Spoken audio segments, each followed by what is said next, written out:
மோடியுடைய வார்த்தை ஜாலத்தை நம்மளால புரிஞ்சுக்கிற முடியுது. பத்திரிகையாளர்களுமே இதை சுட்டி காட்டுறாங்க. என்ன அப்படின்னா, யூனிஃபார்ம் சிவில் கோட் அப்படின்றதா எப்பயுமே பயன்படுத்திட்டு வந்தாங்க. ஆனா மோடி அவர்கள் திடீர்னு செக்யூலர் சிவில் கோட் அப்படின்றாரு. அப்ப யூனிஃபார்ம்னா ஒட்டு மொத்தமாக எல்லோருக்கும் வரணும், பழங்குடிகளையும் உள்ள கொண்டு வரணும். நீங்க சொன்ன அந்த கோவாவில் இருக்கக்கூடிய பிரச்சனைகள் எல்லாமே பிரச்சனையா பூதாகரமா எழும் என்பதற்காக செக்குலர் சிவில் கோடுன்னு மாத்திட்டோம்னா ஒரு குறிப்பிட்ட நபர்களுக்கு மட்டும் அதை கொண்டு வந்துடலாம், எல்லாருக்கும் பொதுவானது இருக்காது. அப்ப முஸ்லிம்களை மட்டும் அவங்களுடைய தனித்துவமான சட்டத்தை மட்டும் நம்ம காலி பண்ணிடலாம் அப்படின்ற அடிப்படையில் தான் மோடி இப்படியான வார்த்தையை பயன்படுத்துறாரு அப்படின்னு சொல்றாங்க. நீங்க வக்பு சட்ட திருத்தத்தை கொண்டு வர்றதுல ஏதாவது பிரச்சனைகள் இஸ்லாமியர்களுக்கு இருக்கா அப்படின்னு கேட்டா நிச்சயமா இருக்கு. ஏன் இருக்கு அப்படிங்கிறதுல இருந்து இந்த பிரச்சனையை நீங்க துவங்கி பார்க்கணும். குறிப்பிட்ட ஒரு சமூகத்தை தொடர்ந்து தாக்குவது என்பதுதான் இவர்களுடைய நோக்கம். சார் ஒண்ணும் இல்ல சார், RSS என்ன நினைக்கிறாங்கன்னா 300க்கும் அதிகமான இடங்களில் வெற்றி பெற்ற பாரதிய ஜனதா கட்சி இப்ப 250க்கு கீழே போனதற்கான காரணமே இந்த இஸ்லாமிய வெறுப்பு பிரச்சாரங்களை அதிகமாக மோடி முன்னெடுக்காமல் போனாரு. அதுதான் அந்த பிளவுபடுத்துகிற வேலையை செய்திருந்தால் இந்துக்களினுடைய ஓட்டுகளை ஒருமுகப்படுத்தி இருந்திருக்கலாம், தேர்தலில் அறுதி பெரும்பான்மை கிடைச்சிருக்கும். இது RSS-னுடைய எண்ண ஓட்டம். ஆனா நீங்க அப்படி பேசியிருந்தா இன்னும் பின்னடைவை சந்திச்சிருப்பீங்கிறது கல யதார்த்தம். RSS கல யதார்த்தத்தை உணராமல் பேசுகிறது. இப்ப மோடிக்கு என்ன நோக்கம்னா, நாம RSS-னுடைய நன்மதிப்பை பெறணும். RSS-க்கும் அவருக்கும் ஒரு பிணக்கு வந்துருச்சு. இப்ப திரும்பவும் RSS எப்படி பேசுமோ RSS குரலிலேயே தொடர்ந்து நாம் பேசினால் அது நம்முடைய ஆட்சி கட்டலுக்கு ஆபத்து வராதுன்னு நினைக்கிறாரு. ஆனா உட்கார்ந்து இருக்கிற நாற்காலியினுடைய 4 கால்களும் அவருடைய கால் இல்ல. ஒன்று ஜனதாவினுடைய காலு, இன்னொரு கால் TDP தெலுங்கு தேச கட்சியினுடைய கால் என்பதை அவர் மறந்து விடுகிறார். எப்போது வேண்டுமானாலும் இந்த 2 கால்களும் பிரச்சனையை மையமாக வைத்து முன்னும் பின்னும் செல்வதற்கான வாய்ப்புகள் இருக்கிறது. அது மோடி அவ்வப்போது மறந்து விட்டு பேசுகிறார் என்றுதான் நான் புரிந்து கொள்கிறேன். இன்னொன்னு, நீங்க செக்யூலர் சிவில் கோடு என்று ஒண்ணு கொண்டு வரணும்னு நீங்க முயற்சி பண்ணீங்கன்னா நீங்க என்ன செய்ய போறீங்க? உங்ககிட்ட என்ன வரையறை நீங்க வச்சிருக்கிறீங்க? டிராப்ட் ஏதாவது வச்சிருக்கிறீங்களா? முன்வரைவு ஏதாவது வச்சிருக்கிறீங்களா? அந்த முன்வரைவுல நீங்க யார குறித்து இந்த செக்யூலர் சிவில் கோடுக்குள்ள கொண்டு வர போறோன்றது குறித்து நீங்க பேசினாதான் அவருடைய உண்மையான மனநிலை என்ன, அவர் எதை நினைத்து இதை பேசுகிறார் என்பது நாம் ஒரு முடிவுக்கு வர முடியும். அனுமானமாக ஒரு முடிவுக்கு வரக்கூடாது. அதே நேரத்தில் அவருடைய நகர்வுகள் எல்லாம் திட்டமிட்டு மதச்சிறுபான்மையினரை மையப்படுத்தித்தான் இருக்கிறது. அதுல ஒண்ணும் மாற்றமே கிடையாது. ஏன் இஸ்லாமியர் அல்லாதார் ஒருவரை கொண்டு வந்து வக்பு வாரியத்துல உறுப்பினராக போடணும்னு சொன்ன நோக்கம் என்ன? வக்பு செய்து கொடுக்கப்பட்ட சொத்து, அது இஸ்லாமியர்களுக்கு உண்டான சொத்து. அந்த சொத்தில் கொண்டு வந்து இஸ்லாமியர் அல்லாதார் ஒருவரை இப்ப தமிழ்நாட்டுல மட்டும் அந்த பிரச்சனை வராது. தமிழ்நாட்டுல உங்களுக்கு இயல்பாகவே இருக்கக்கூடிய அந்த கட்டமைப்பு, கேரளாவுல பிரச்சனை வராது. வட மாநிலங்கள்ல நீங்க யோசிச்சு பாருங்க, எவ்வளவு பெரிய சிக்கலுக்கு உண்டான சட்ட திருத்தமாக இது இருக்கும். இப்ப அதே மாதிரியே நீங்க, அதனாலதான் நான் கோவா விஷயத்தெல்லாம் குறிப்பிடுகிற போது, மலைவாழ் மக்களுக்கு உண்டான அந்த சிறப்பு சட்டங்களை எல்லாம் குறிப்பிடுகிற போது நீங்க அவங்களை எல்லாம் விட்டு நீங்க இஸ்லாமியர்களை மட்டும் குறிவைத்து நகர்த்துவது என்பதற்காகத்தான் இந்த செக்யூலியர் என்கிற வார்த்தையை, நீங்கள் மதச்சார்பற்ற என்கிற வார்த்தையை நீங்கள் பயன்படுத்துகிறீர்கள். அப்ப கிறிஸ்தவர்களுக்கு நீங்க என்ன செய்வீங்க? கிறிஸ்தவர்களை நீங்க எப்படி பார்ப்பீங்க? பார்சிகள் இருக்கிறார்களே, அவர்களுக்கு என்ன வரையறை வருகிறது இதுல? எனவே ஒட்டுமொத்தமாக மதச்சிறுபான்மையினர் என்று சொன்னால் நீங்கள் இஸ்லாமியர்கள் மட்டுமே அதில் பாதிக்கப்படுவார்கள் என்று நினைத்து விடக்கூடாது. இவர்களினுடைய நோக்கம் இஸ்லாமியர்களை நோக்கி இருக்கிறது. ஆனால் இதில் பாதிக்கப்பட போவது பார்சிகளும் தான். இதில் பாதிக்கப்பட போவது இந்துக்களே மைனாரிட்டியாக இருக்கக்கூடியவர்களும் இதில் பாதிக்கப்பட போகிறார்கள். கோவாவில் இருக்கிற சிறப்பு அமெண்ட்மெண்ட்டை ஃபாலோ பண்றவங்க எத்தனை லட்சம் பேர் இருப்பாங்கன்னு நினைக்கிறீங்க? இஸ்லாமியர்களோட மைனாரிட்டி சார். சின்னஞ்சிறிய மாநிலம், இஸ்லாமியர்களோட மைனாரிட்டி தான் அவங்க.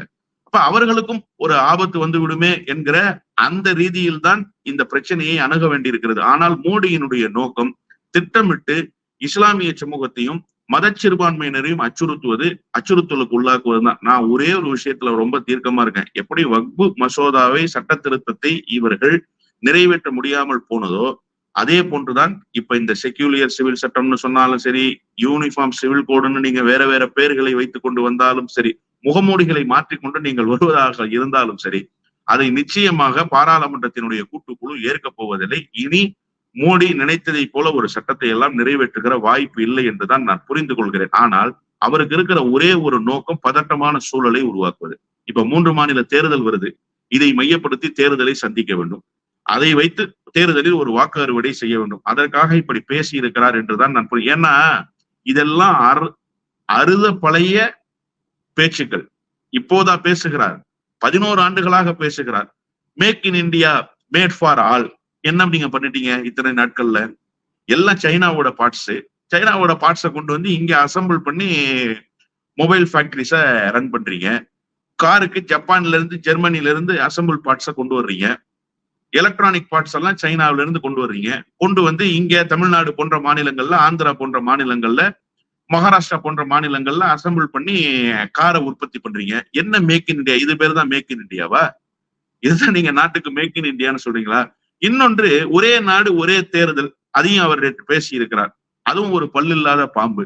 நீங்க என்ன ஒரே நாடு ஒரே இப்ப தேர்தலை நடத்தினீங்களே, நாடாளுமன்ற தேர்தலை, இதையே ஒரு கட்டமாக நடத்த முடிந்ததா? சுதர்சன நாச்சியப்பன் தலைமையில ஒரு குழு அமைக்கப்பட்டது சார். இது சரியா, சரி வருமா வராதான்னு சொல்லி நாடாளுமன்ற உறுப்பினராக இருந்த சுதர்சன நாச்சியப்பன் தலைமையில ஒரு குழு அமைக்கப்பட்டது. அந்த குழுவினுடைய பரிந்துரை இது சாத்தியப்படாதுன்னு தான் சொன்னாங்க. அதற்கு பிறகு ஒரு சட்ட கமிஷன் இதற்காக அமைக்கப்பட்டது. அதுவும் என்ன சொன்னது? இது சாத்தியம் இல்லை என்ன சொன்னாங்க. ஆனா ராம்நாத் கோவிந்த் குடியரசுத் தலைவராக இருக்கிற போதுதான் 3 தேர்தலையும் சேர்த்து நடத்தலாம்னு சொன்னாரு. உள்ளாட்சி தேர்தல், நாடாளுமன்ற தேர்தல், சட்டமன்ற தேர்தல், 3 தேர்தலையும் சேர்த்து நடத்தலாம்னு சொன்னாரு. நீங்க ஒரு தேர்தல் நடத்தின லட்சணமே தான் தெரியுது. 70 தொகுதிகள்ல வாக்கு எண்ணிக்கை முழுசா நடைபெறல, வாக்குப்பதிவு முழுமையா நடைபெறல. அந்த பிரச்சனை இப்போதும் இருக்கு. 2 மாத காலத்துக்குள்ள அந்த வழக்கை தொடுத்திருந்தா இந்நேரம் உச்சநீதிமன்றத்துல தேர்தல் வழக்கா அந்த வழக்கு பதிவாயிருக்கும். இப்ப 2 மாத காலம் கடந்துருச்சு. இனிமே அந்த தேர்தல் வழக்காக பதிவு செய்ய முடியாது. ஆனாலும் நீங்க அந்த 70 தொகுதிகள்ல சார், அதுல குறிப்பா 59 தொகுதிகள்ல ஏறக்குறைய 30 கோடி வாக்குகளோ ஏதோ பதிவாகி இருக்கிறதா சொல்றாங்க. எவ்வளவு நேரத்துல? 1 மணி நேரத்துல. அப்ப சராசரியா ஒரு தொகுதிக்கு 2 லட்சத்திலிருந்து 2.5 லட்சம் வாக்குகள். இதெல்லாம் சாத்தியம்னு நீங்க நினைக்கிறீங்களா? 1 மணி நேரத்துல 2.5 லட்சம் ஓட்டு எங்கேயாவது போலாகுமா சார் ஒரு தொகுதிக்குள்ள? இதுக்கெல்லாம் வாய்ப்பு இருக்கா? அதுவும் தொடங்கிய நிலை என்பது மந்த நிலையாகத்தான் இருக்கும். உற்சாகமான வாக்குப்பதிவு என்பது நாம பாக்குறோம், எல்லா மாநிலங்கள்லயும் பாக்குறோம், எல்லா தேர்தல்கள்லயும் பாக்குறோம். உற்சாகமான வாக்குப்பதிவு எப்போது தொடங்கும்? ஒரு 11 மணியிலிருந்து. வாக்கு எண்ணிக்கை முடிவடைவதற்கு ஒரு 3 மணி நேரத்துக்கு முன்பாகத்தான் அதிகமான வாக்குகள் பதிவாகிற காட்சிகளை நாம பார்ப்போம். காலையில துவங்குகிற வாக்குப்பதிவு 1 மணி நேரத்துக்குள்ளேயே 2 லட்சத்தை கடந்துருச்சுன்னு சொன்னா இதெல்லாம் நம்புறது மாதிரியா இருக்கு? அதுவே நீங்க முறையா நடத்த முடியலையே. சரி, இன்னொன்று வச்சுக்குவோம். இப்ப சட்டமன்ற தேர்தலை தெலுங்கு இதுல நடத்தி முடிச்சிருக்கீங்க, ஆந்திராவுல நடத்தி முடிச்சிருக்கீங்க. அப்ப இன்னும் 4 வருட காலம் இருக்கு அவர்களுடைய ஆட்சி காலம். சரி, அவர்களுக்கு பிரச்சனை இல்லை. வேற மாநிலங்கள்ல நீங்க என்ன செய்வீங்க? அது வரைக்கும் குடியரசுத் தலைவர் ஆட்சியை 3 வருடங்களுக்கு 4 வருடங்களுக்கு வச்சுக்குவீங்களா? இடைப்பட்ட நாட்கள்ல இப்ப தேர்தலை நடத்தாம விட்டுருவீங்களா? இப்ப தமிழ்நாட்டுக்கு 2026ல சட்டமன்ற தேர்தல் நடத்தணும். என்ன செய்வீங்க? 2029 வரை இந்த அரசை நீட்டிச்சிருவீங்களா? இல்ல 2026ல இருந்து 2029 வரைக்கும் குடியரசுத் தலைவர் ஆட்சியை தமிழ்நாட்டுல அமல்படுத்திடுவீங்களா? என்ன செய்ய போறீங்க? இதெல்லாம் சாத்தியப்படுகிற ஒரு செயலா? மக்களுக்கு வாக்களிக்கிறதுல பிரச்சனை இல்லை சார். 3 மிஷினை கொண்டு வந்து வச்சிருவாங்க. உள்ளாட்சிக்கு ஒரு ஓட்டு, சட்டமன்றத்துக்கு ஒரு ஓட்டு, நாடாளுமன்றத்துக்கு ஒரு ஓட்டுன்னு மக்கள் போட்டு போயிருவாங்க. நீங்க எப்படி சார் நடத்துவீங்க? உங்களுக்கு நடத்துறதுக்கு யோகிதை இருக்கா? ஒரு நாட்டுல ஒரு நாடாளுமன்ற தேர்தலை ஒரே கட்டமாக நடத்த முடியாம இத்தனை கட்டமா நீங்க நடத்துனீங்க. இன்னொன்னு பெரிய கேவலம் தெரியுமா உங்களுக்கு? 2வது கட்ட தேர்தல் நடத்தினாங்கல்ல, அதிகாரப்பூர்வ வாக்குப்பதிவு எவ்வளவுன்னு, எத்தனை சதவீதம்னு இவர்களால் சொல்ல முடியல. கவனிச்சீங்களா? தேர்தல் ஆணையத்தால் அதிகாரப்பூர்வமாக எத்தனை சதவீத வாக்குப்பதிவு 2ஆம் கட்ட தேர்தலில் நடந்ததுன்னு இவர்களால் சொல்ல முடியல. இதுதான் தேர்தல் ஆணையத்தினுடைய லட்சணம். இதுதான் தேர்தல் நடத்துற முறையினுடைய அலங்கோல காட்சி. இதையெல்லாம் வச்சுக்கிட்டு ஒரே நாடு. எனவே இவர்கள் இந்த 3 செய்தியை பேசி இருக்கிறார்ல மோடி, இது 3மே பல்லில்லாத பாம்பு என்றுதான் நான் புரிந்து கொள்கிறேன். அதுல குறிப்பா செக்யூலர் சிவில் கோடுன்னு இவர் பேசுறது இந்த 3 மாநில தேர்தலை மையப்படுத்தி RSSஐ திருப்திப்படுத்துவதற்காக சமீப காலமாக கொஞ்சம் ஓய்ந்து போயிருக்கிற சிறுபான்மை மக்களுக்கு எதிரான அச்சுறுத்தலை மீண்டும் துவக்குகிற ஒரு புள்ளியில் இருந்து அவர் பேசியிருக்கிறார் என்றுதான் நான் பார்க்கிறேன்.